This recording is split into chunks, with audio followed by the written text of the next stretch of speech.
Doesn't summer seem like it's gone before it's even here? We're already in mid-June. It's summer right now. And so today we're going to talk about decluttering for summer because we don't want to waste any time with stuff we don't need and stuff that just gets in the way. So stay tuned. I've got my 3 tips for what I'm doing this summer to declutter and streamline. I'm Erica Hansen, owner of House of Hansen, and I am a certified redesign expert. I teach people how to use what they already have to create a home that they love. Today we're talking about decluttering, which is always the first step in any great redesign. Stay tuned. Now, I am a redesign expert. I am not an organizational expert or a decluttering expert at all.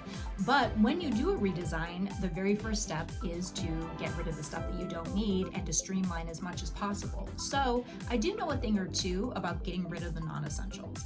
And today we're going to talk about how that relates to summer, what you can do in your own home to streamline things so that access to the stuff that you need and want is super easy.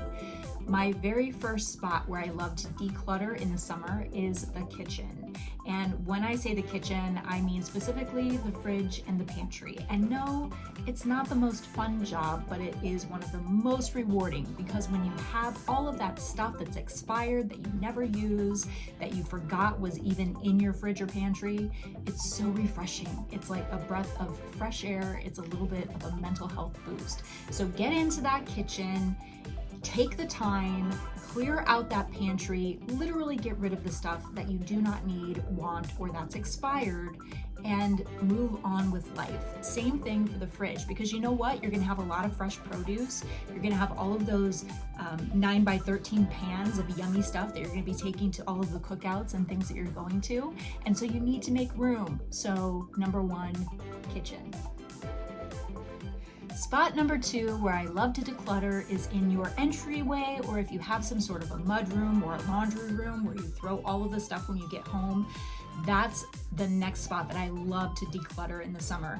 Get rid of the heavy boots, heavy coats, the stuff that you need in the winter that you just don't need in the summer.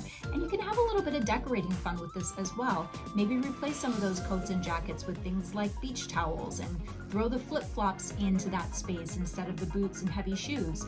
Those are the things that you're gonna need, the things that you're gonna be grabbing for as you're headed out the door to all of your fun summertime activities, and it just lightens up the space and gives it a fresh new look. And my last tip for you, and this one can be a tough one for people, but it's to go through your books. For some reason, people just absolutely hoard books like there's no tomorrow, and you don't need books that you've read, books that you're not going to read, but for some reason we like to hang on to those. Now's the time to streamline, declutter, get rid of the books that you're not going to read or that you've already read and don't need to read a second time.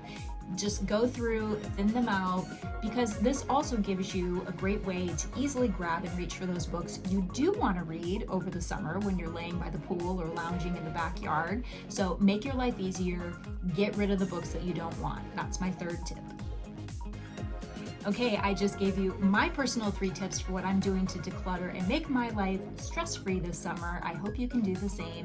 I'll be back next week with another episode. You can follow me on Instagram at houseofhansen.style or sign up for my email blasts. You can do that on my website, www.houseofhansen.style, and I will see you next week with a brand new episode. Bye.